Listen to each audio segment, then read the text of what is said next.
आप लोगों में से कितने लोग ऐसे हैं जो बीएड हैं, बीए बीएड हैं? बीए बीएड या बीएड एमए? बहुत से लोग होंगे।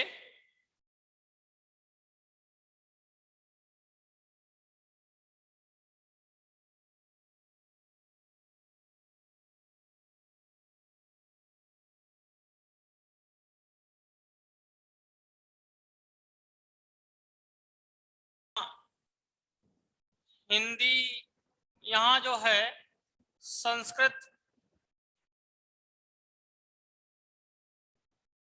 ठीक ना? ये सूचना उन लोगों के लिए है जिनका बीए में हिंदी संस्कृत है, उनके लिए। यह सूचना केवल एक ट्रेड के लोगों के लिए है जिनका स्नातक में, परास्नातक में और प्रशिक्षण में हिंदी और संस्कृत अंतिम वर्षों तक रहा हो, अंतिम वर्षों तक। उनके लिए यह सूचना है कि जो संस्कृत विद्यालय हैं, संस्कृत विद्यालयों में भर्ती आई है, विज्ञापन आ जाएगा। हम एक बार बता दिए हैं कि ये बीएड वालों के लिए है, बाद में बीटीसी वाले नाक पोंछें अपना भी जाके।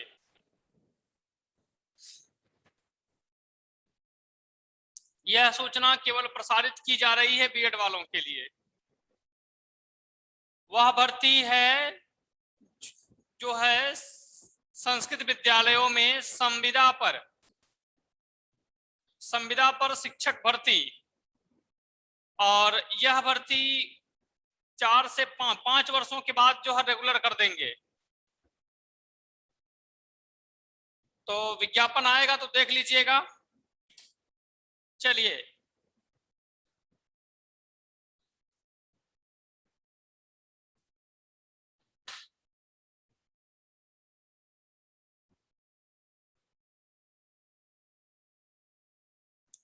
बीटीसी वाले नहीं भरेंगे इसमें। बीटीसी वालों को नहीं भरना है, केवल संस्कृत, जिसका केवल हिंदी संस्कृत हो वही भरेंगे। अगला ग्रंथ था उत्तर रामचरितम।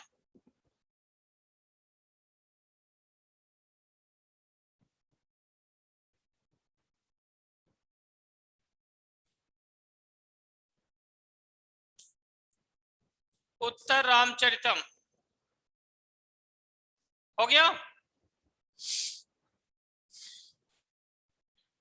लिखिए, नाटक 7 अंक।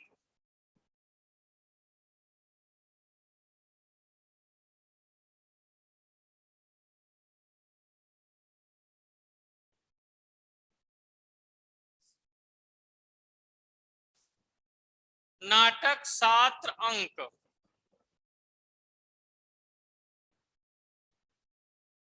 लिखिए, यह भवभूतिका, यह भवभूतिका सर्वश्रेष्ठ नाटक है। यह भवभूतिका सर्वश्रेष्ठ नाटक है।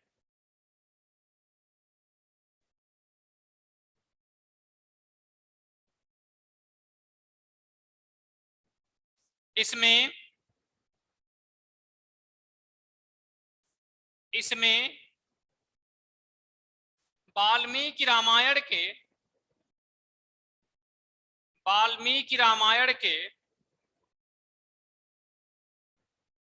उत्तर कांड की कथा वर्णित है।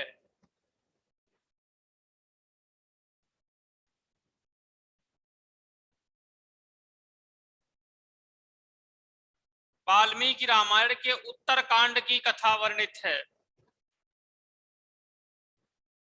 हो गया। लिखिए, इस नाटक में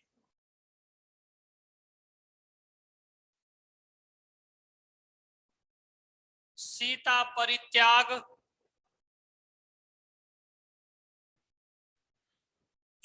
सीता परित्याग कामा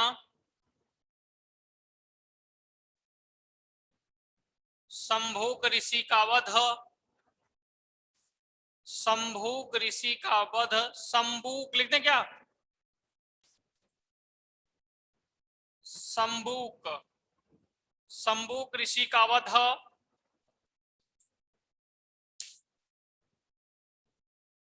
लवकुश की प्राप्ति,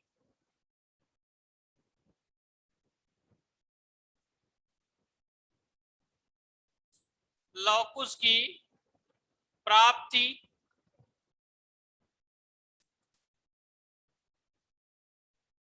एवं सीताराम के, सीता और राम के, सीता और राम के पुनर्मिलन की कथा वर्णित है।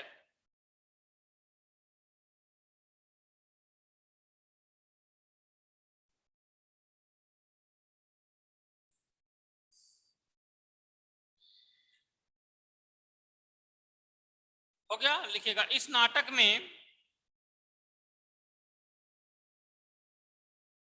कुल 38 अलंकारों, इस नाटक में कुल 38 अलंकारों एवं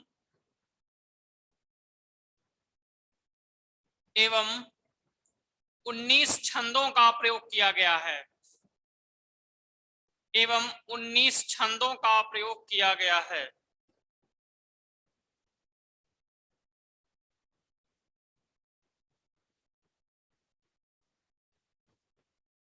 हो गया, नई लाइन से लिखिएगा।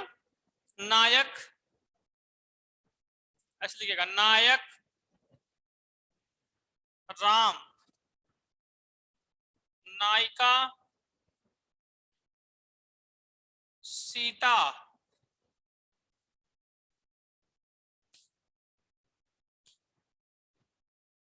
प्रधान रस,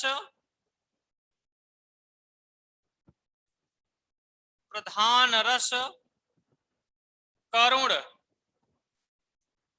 प्रधान रस करुण,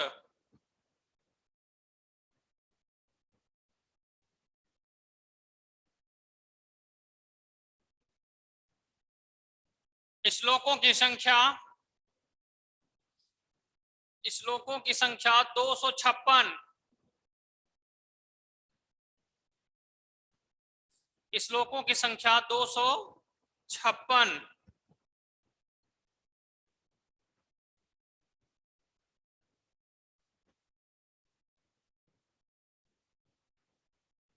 नई लाइन से नोट करके लिखिएगा, नई लाइन से नोट करके लिखिए।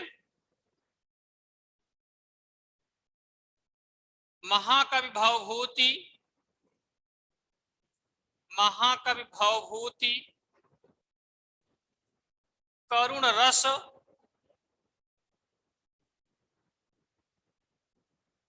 करुण रस एवं गौड़ी रीति के,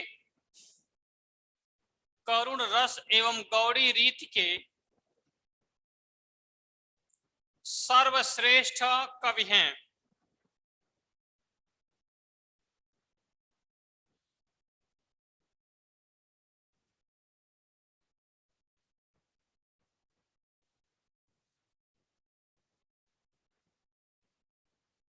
हो गया, चलिए आगे देखिएगा। तो आपने पढ़ा किसको, भास को, कालिदास को, भवभूति को, है ना। अब अगले राइटर हैं भारवी, महाकवि भारवी।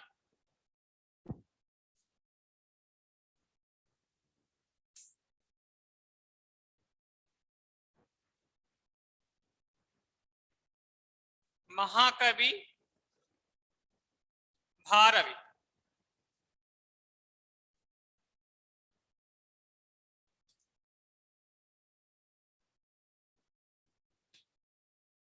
हो गया। अब लिखिए, इसमें महाकवि भारव के बारे में लिख लीजिएगा। ये कौन है? मुनीता यादव। इन्होंने कहा कि भास नहीं पढ़ाए हैं सर। आपको ज्ञात होना चाहिए, सबसे पहले महाकवि भास की रचनाएं हम बताए थे।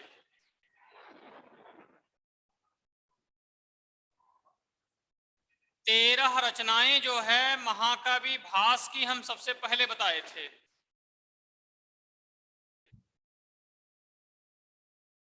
पता नहीं कहां रहते हैं आप लोग जो है।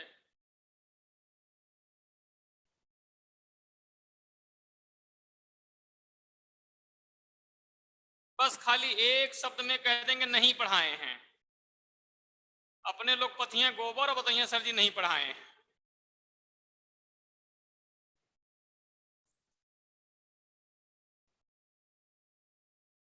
लिखिए,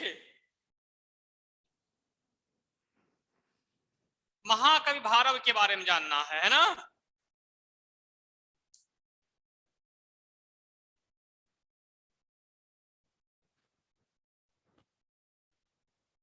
लिखिएगा,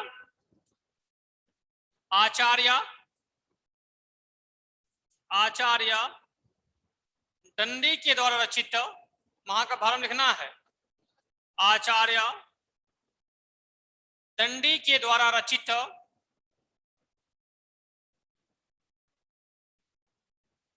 अवंति सुंदरी कथा के अनुसार, आचार्य दंडी के द्वारा रचित अवंति सुंदरी कथा के अनुसार भारवी दंडी के भारवी दंडी के प्रपितामह थे।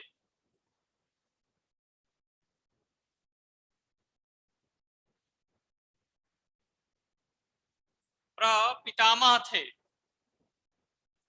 इनका समय या इनका इनका समय इनका समय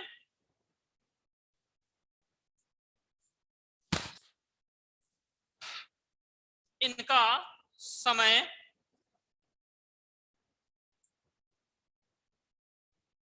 560 ईस्वी के इनका समय 560 ईस्वी के लगभग माना जाता है।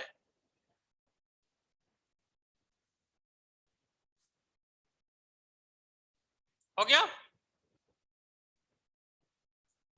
बहुत तेज बोल रहे हैं क्या हम?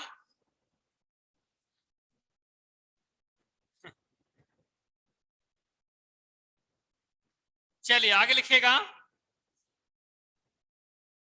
यह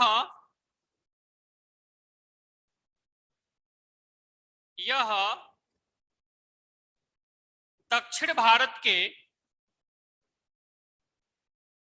दक्षिण भारत के दक्षिण भारत के नासिक एक है ना, एक शहर है नासिक, जानते होंगे। नासिक के अचलपुर अचलपुर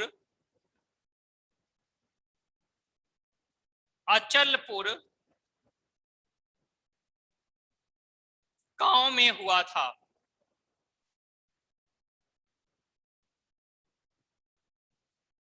हो गया? महाराष्ट्र में है। नीलंज लिखेगा। भारव के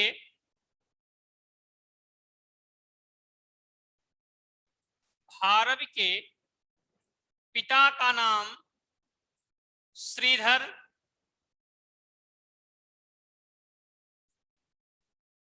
भारव के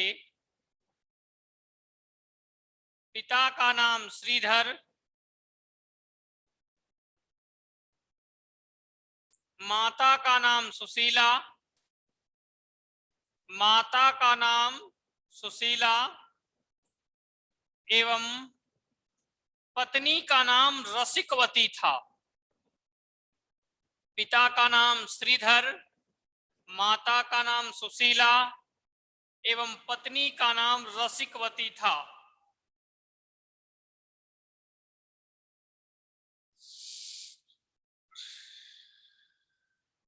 हो गया? नई लाइन से लिखिएगा। भारव के गोत्र का नाम, भारव के गोत्र का नाम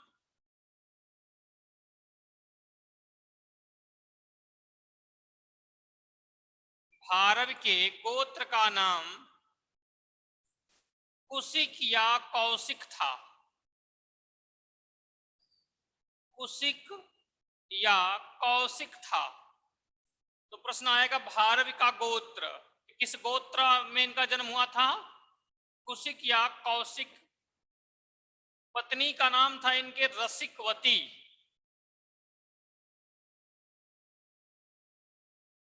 हो गया? नई लाइन से लिखिएगा।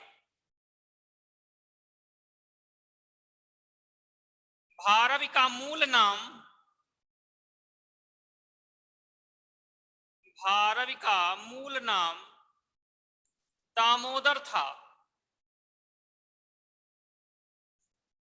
भारव का मूल नाम दामोदर था।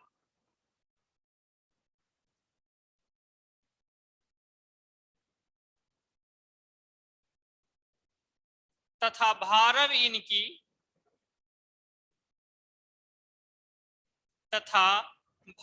इनकी कवि उपाधि थी। भारव इनकी कवि उपाधि थी। हो गया? इन्हें आतपत्र भारव भी कहते हैं। इन्हें आतपत्र भारव भी कहते हैं।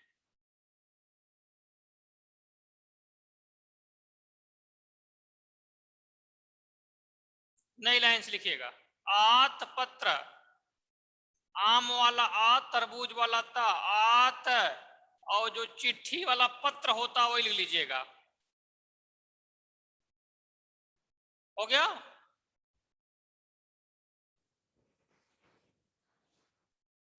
आतपत्र नहीं लिख पा रही हैं?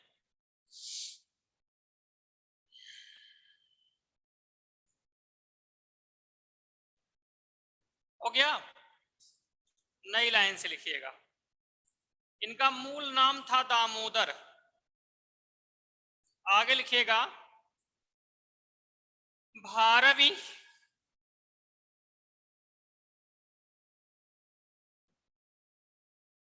भारवी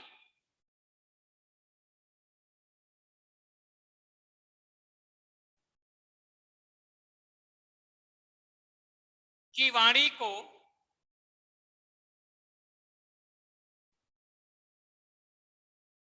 भारव की वाणी को प्रकृति मधुरा कहा जाता है। भारव की वाणी को प्रकृति मधुरा कहा जाता है।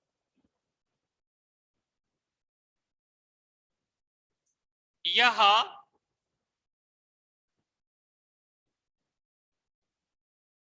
शैव भक्त थे।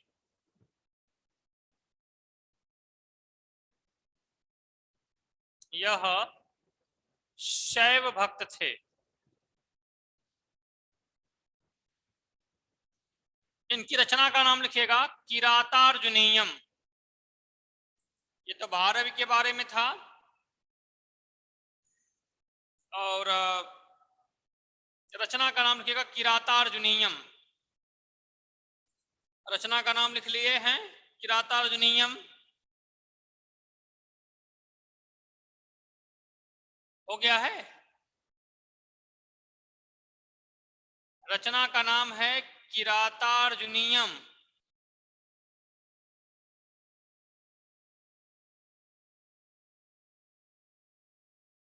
चलिए अब थोड़ा सा यहां से सबसे पहले जो प्रश्न पूछा जाता है उसको बता देते हैं। आप लोग लिख ही नहीं पाते हैं, किराता अर्जुनियम नहीं लिख पा रहे हैं।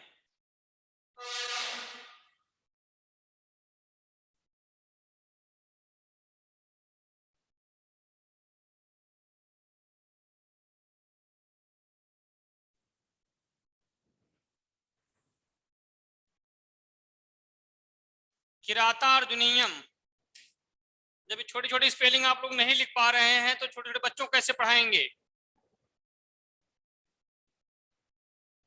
किराता अर्जुनियम, देखिए सबसे पहले यहां प्रश्न आता है कि किराता अर्जुनियम में कौन सी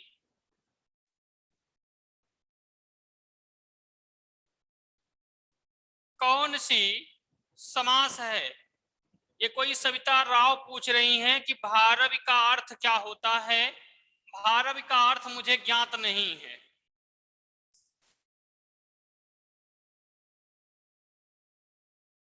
भारवी का अर्थ मैं नहीं जानता हूं। क्लियर है ना? चलिए, किराता अर्जुनियम, यहां से जो प्रश्न आता है उसको जान लीजिएगा। समास इसमें पूछा गया है कि इसमें कौन सा समास है।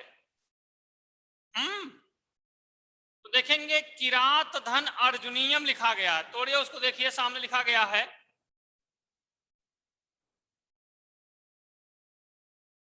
ना?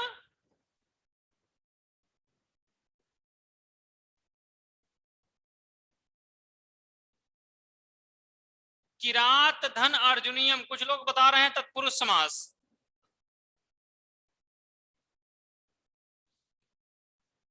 इसमें समास होगा द्वंद्वा। कौन समास होगा? द्वंद्वा। कैसे होगा? क्योंकि किरात का मतलब होता है शिकारी, और अर्जुन, तो शिकारी और अर्जुन, तो शिकारी के वेश में थे शिव जी, तो शिव और अर्जुन, समास कौन सा हो जाएगा? द्वंद्व समास। थोड़ा सा इनका एक महत्वपूर्ण श्लोक है, उसकी कहानी बता देता हूं, क्योंकि अक्सर वह पूछ लिया जाता है कि यह किसकी पंक्ति है। तो वह पंक्ति है, सहसा विदधीत न क्रियाम। फिर से बता दे रहा हूं, पंक्ति का नाम है सहसा विदधीत न क्रियाम। इसका मतलब हो जाएगा अचानक देखकर कोई कार्य नहीं करना चाहिए। ठीक ना? सहसा विदधीत न क्रियाम, अचानक देखकर कोई काम नहीं करना चाहिए। देखिए वैसे भी जो कवि होते हैं, साहित्यकार होते हैं, वो बेचारे होते हैं गरीब, है ना? तो यह भारत भी ब्राह्मण थे, गरीब थे, तो जानते हैं शिक्षक के पास ज्ञान के अलावा और कुछ नहीं होता है। कोई भी शिक्षक हो उसके पास ज्ञान के अलावा और कुछ नहीं है। उस ज्ञान से ही अपनी वह जीविका अर्जित जो चलाता है। तो इन्होंने क्या किया कि एक व्यापारी के यहां यह श्लोक गिरवी रख दिया, बंधक रख दिया कि जो है जब मेरे पास पैसा हो जाएगा, धन हो जाएगा, तो यह श्लोक मैं आपसे वापस ले लूंगा। क्योंकि पहले आप जानते थे, लोग कहते थे कि बात की बड़ी जो है महत्व होता, तो बात की बड़ी वैल्यू होती थी। ठीक ना? चलिए, तो यहां बताया गया कि सहसा विदधीत न क्रियाम। अब उस व्यापारी ने क्या किया कि अपने घर में, कभी कभी आप देखेंगे यदि आप साहित्य के शौकीन होंगे तो अपने घरों पर स्लोगन भी करवाते हैं, लिखवाते भी हैं पंक्तियां। तो ये पंक्ति लिखवाए थे, सहसा विदधीत न क्रियाम। अब वह व्यापारी जो बनिया जो है व्यापार के लिए दूर देश में चला गया। जब व्यापार करके लौटता है तो देखता क्या है कि उसकी पत्नी के पास एक युवक सोया था। उसकी पत्नी बनिए या व्यापारी की पत्नी के पास एक युवक सोया था।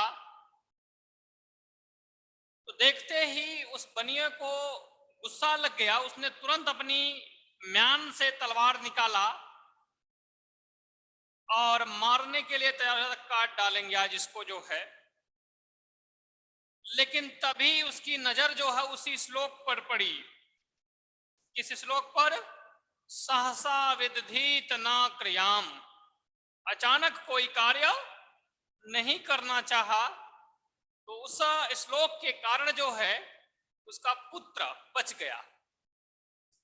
तो उसके मन में विचार आया कि क्यों ना एक बार पत्नी से पूछ ही लेते हैं कि यह कौन है। उन्होंने पत्नी को जगा करके पूछा, ये बताओ यह युवक कौन है।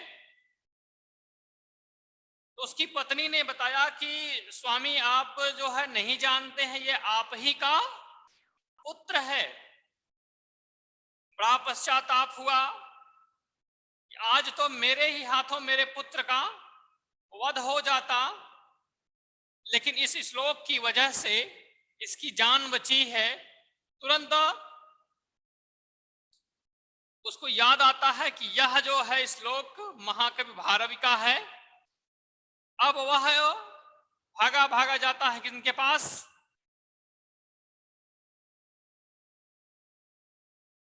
भारवी के पास। और भारवी ऋषि के चरणों में गिर पड़ता है कि भगवान आपकी ही वजह से आज मेरा पुत्र जीवित है। श्लोक का नाम था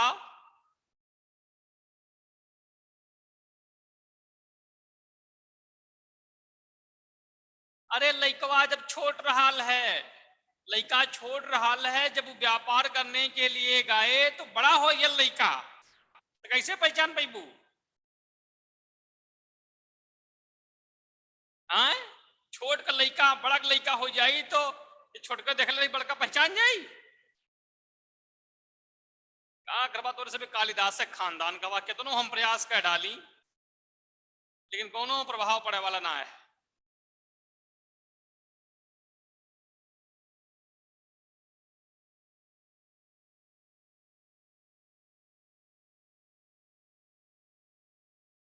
बच्चा छोटा है और जब 10-15 साल व्यापार के बाद जब वह आएगा तो निश्चित रूप से कुछ ना कुछ अंतर आ जाएगा। हो सकता नहीं पहचान पाए।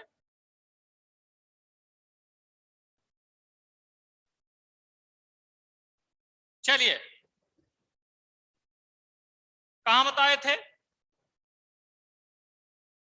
अब इनकी एक रचना है, एकमात्र ही रचना इनकी है। कौन सी रचना है?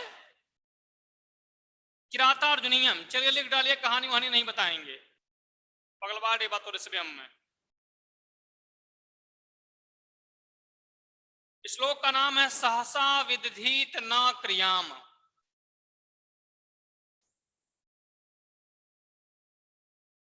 चलिए देखिएगा, किरातार्जुनीयम।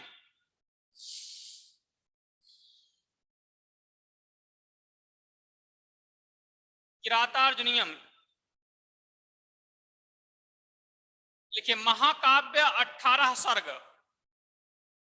महाकाव्य 18 सर्ग।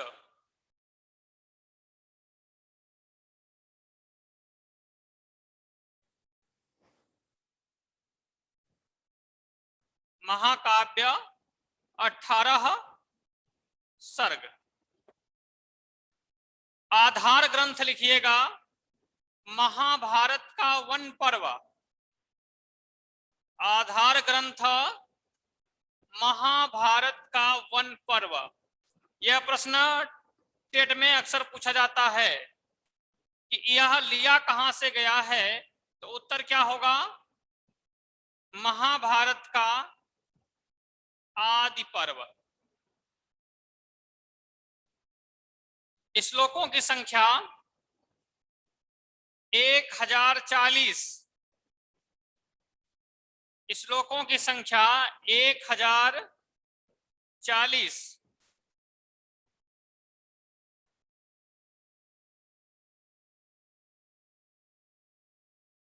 देखिए कहानी इसलिए नहीं बताएंगे ना, क्योंकि जितनी हम कहानी बताते हैं उतने आप लोग बकवास करते हैं। ये क्या है, वो क्या है, ये क्या है, ये है, जो अनावश्यक कोई मतलब है नहीं होता है। ऐसे बेवकूफी भरे प्रश्न आप लोग पूछते हैं। तो सीधे सीधे जो आपका काम है, जहां से हमको बताना वहीं से काम हो जाए।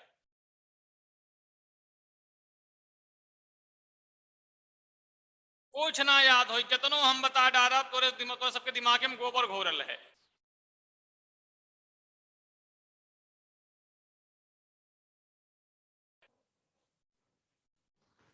चलिए देख, प्रधान रस लिखिएगा वीर।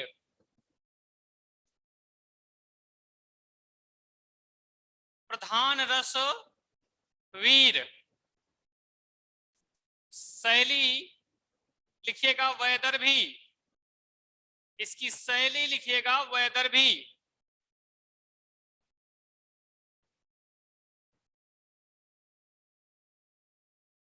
वैदर्भी। नायक लिखिएगा अर्जुन। पूछा जाएगा इसका नायक कौन है? अर्जुन।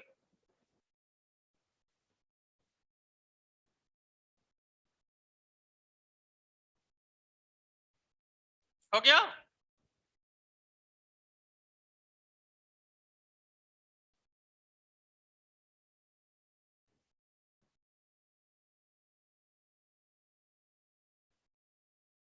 नायक कौन हो गया? अर्जुन लिखिएगा। इस नाटक में, इस इस महाकाव्य में, नाटक नहीं, इस महाकाव्य में, इस महाकाव्य में अर्जुन द्वारा, अर्जुन द्वारा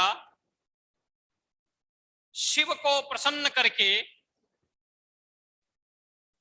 अर्जुन द्वारा शिव को प्रसन्न करके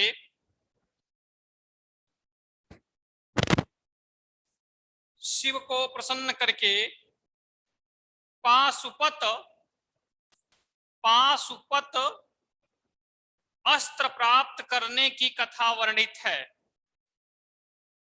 पाशुपत अस्त्र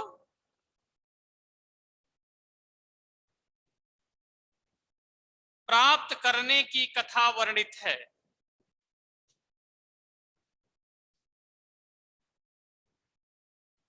नई लाइन से लिखिएगा। किरातार्जुनीयम में, किरातार्जुनीयम में प्रत्येक सर्ग का आरंभ, प्रत्येक सर्ग का आरंभ श्री शब्द से, श्री शब्द से एवं सर्ग का अंत, एवं सर्ग का अंत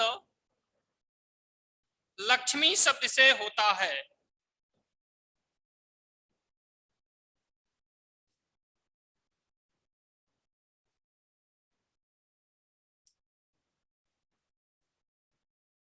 हो गया। चलिए नई लाइन से नोट करके लिखिएगा। नई लाइन से नोट करके लिखिएगा।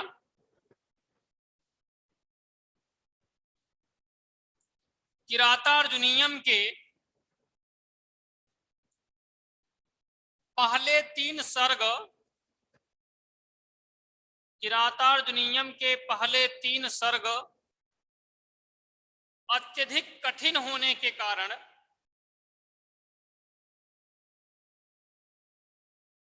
अत्यधिक कठिन होने के कारण इसे पाषाण त्रय कहा जाता है। इसे पाषाण त्रय कहा जाता है। हो गया। अगला पॉइंट रहेगा, आचार्य मल्लिनाथ ने आचार्य मल्लिनाथ ने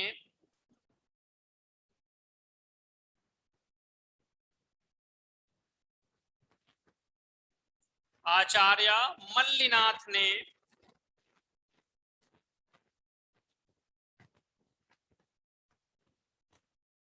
भारव की वाणी को भारव की वाणी को नारियल के फल के समान कहा है। नारियल के फल के समान कहा है।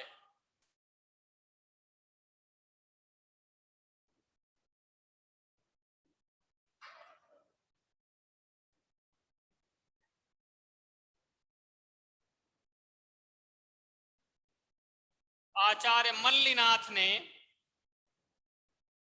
भारव की वाणी को नारियल के फल के समान कहा है। नारियल के फल की विशेषता यह होती है कि वह बाहर से कठोर होता है और अंदर से कोमल होता है। हो गया। चलिए अगले कवि हैं महाकवि माघ।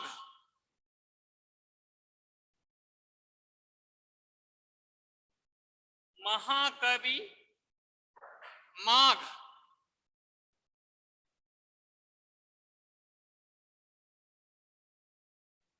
आगे बढ़ेंगे महाकवि माघ के बारे में।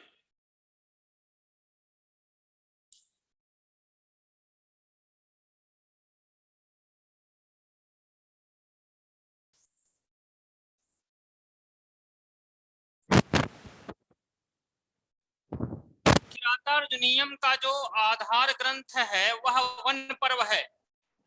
ठीक ना प्रीति गुप्ता?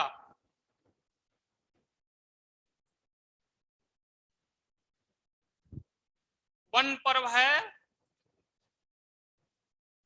श्लोक थे 1040।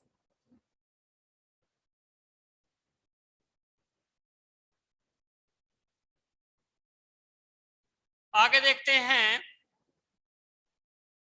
महाकवि माघ के बारे में।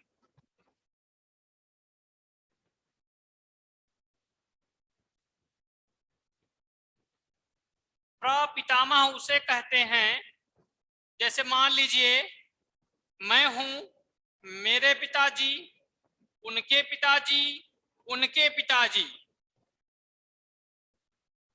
जैसे देखिए मेरे पिताजी हो गए, ये पिता हुए। ठीक ना? अब हमारे जो पिताजी के पिता हैं वह पितामह हो गए, और जो उनके पिता हो गए प्रपितामह। यानी जो बाबा हैं, अब बाबा के जो पिता हैं चौथी पीढ़ी, अरे अपने को लीजिए अपन पिताजी, उसके बाद जो है हो गया अवंत सुंदरी कथा।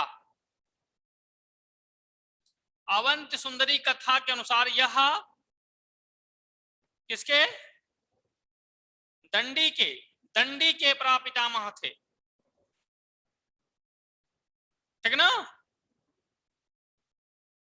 यानी दंडी जी के पिताजी और दंडी के पिताजी फिर उनके पिताजी। क्लियर हो गया? चलिए महाकवि माघ लिखिए। माघ का समय, माघ का समय 7वीं शताब्दी माना जाता है।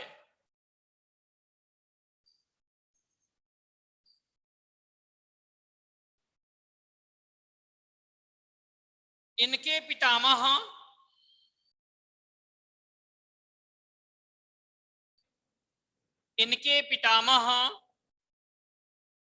राजा सुप्रभदेव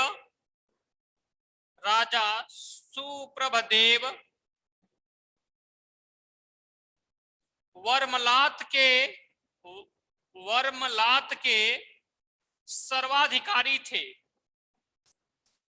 वर्मलात के सर्वाधिकारी थे। हो गया। नई लाइन से लिखिएगा। माघ के पिता का नाम, माघ के पिता का नाम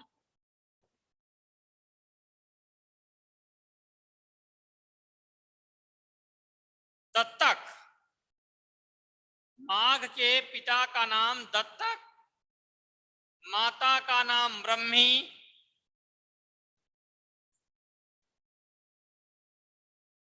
माघ के पिता का नाम दत्तक और माता का नाम ब्रह्मी था।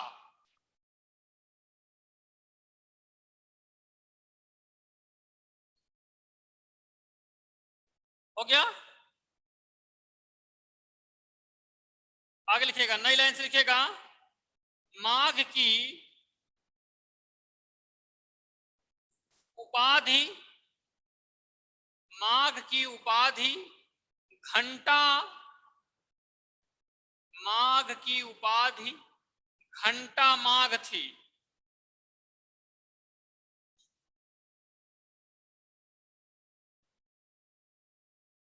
इनके द्वारा,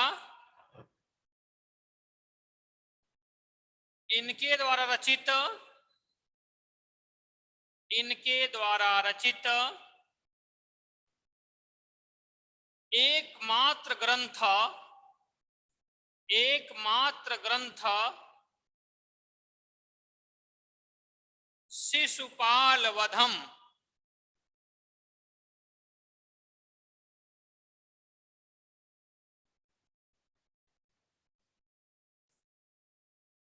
शिशुपाल वधम मिलता है।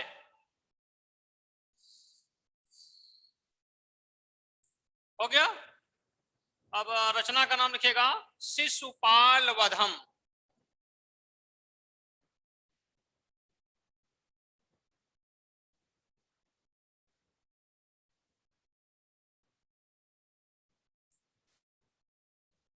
लिखिए, शिशुपाल वधम जहां लिखे उसी के आगे लिखिएगा महाकाव्य 20 सर्ग।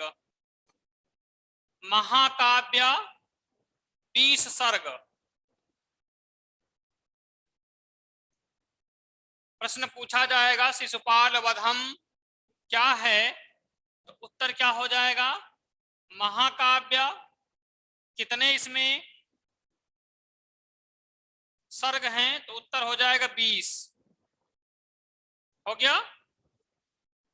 श्लोकों की संख्या 1650।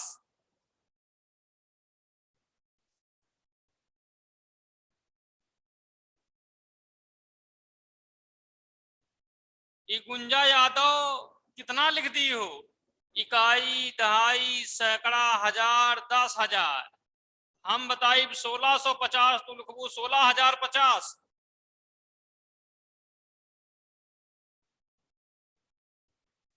श्लोकों की संख्या 1650। आधार ग्रंथ लिखिएगा। आधार ग्रंथ महाभारत का, आधार ग्रंथ लिखिएगा महाभारत का सभा पर्व।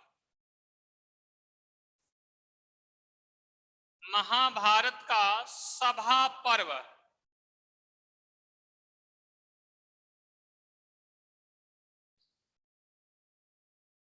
हो गया।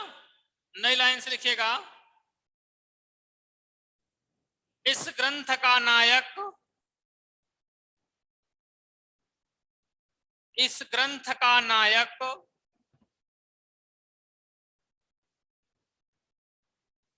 श्री कृष्ण हैं।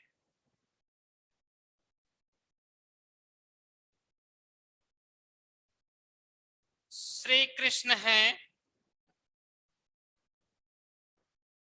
प्रधान रस वीर,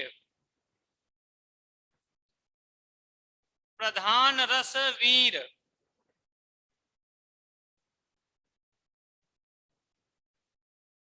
हो गया।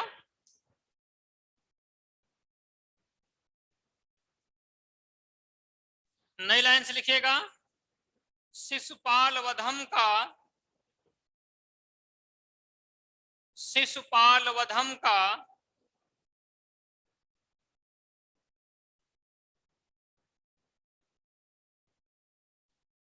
सर्गारंभ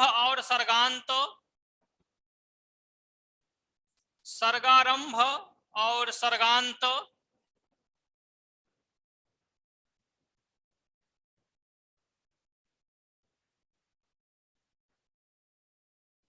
श्री शब्द से हुआ है। श्री शब्द से हुआ है।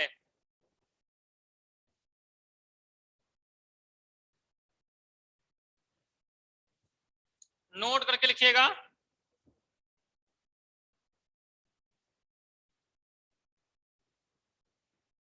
नोट करके लिखिएगा,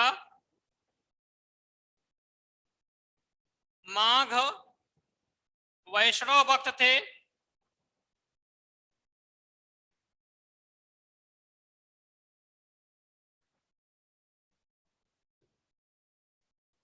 माघ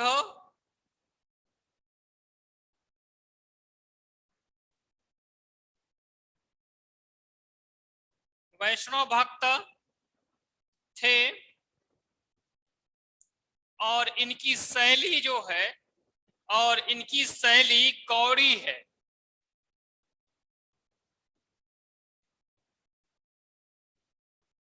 और शैली गौड़ी है। गौड़ी, गा पे औ की मात्रा, गौड़ी। हो गया।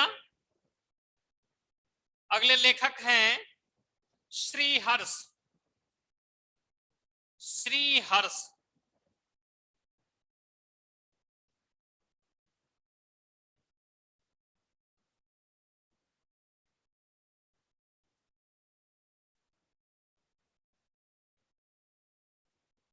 अगले लेखक का नाम है श्रीहर्ष। कहानी आप सब बहुत होशियार हैं, खुद ही जानते हैं, बताने की आवश्यकता है।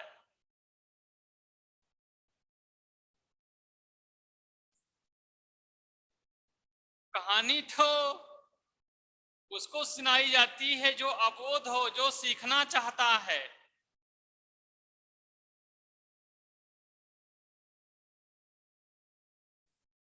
ना। जो नहीं सीखना चाहता है उसको कहानी की कोई आवश्यकता नहीं।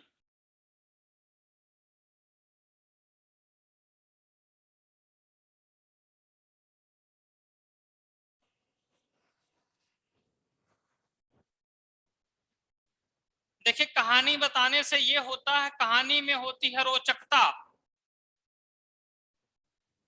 और रोचकता ऐसी होती है कि जब कहानी आप पढ़ते हैं तो पूरा थीम जो है आपके सामने आ जाती है। कोई भी प्रश्न हो बच के जाएगा नहीं, ये गारंटी हमारी होती है। नहीं तो लेखक तो सब कुछ किताब में लिखा है कि नहीं?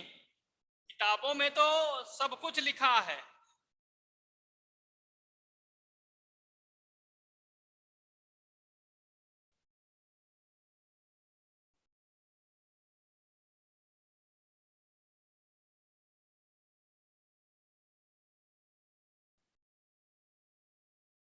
चलिए,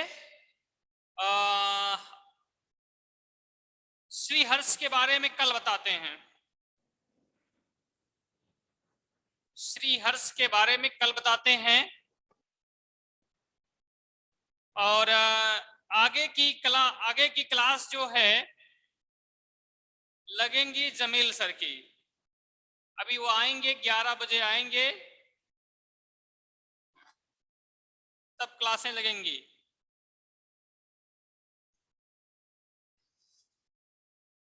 कुछ लोग हमसे पूछ रहे थे कि सर ऑफलाइन क्लासें कब से लगेंगी।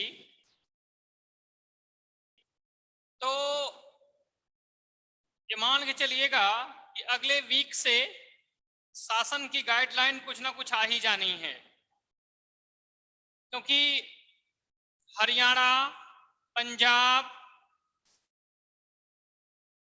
और अन्य कुछ राज्य जो है, बिहार, ये सब जो है अपने यहां खोल दिए हैं, क्योंकि केंद्र सरकार ने कहा, सभी राज्यों को यह सलाह दी थी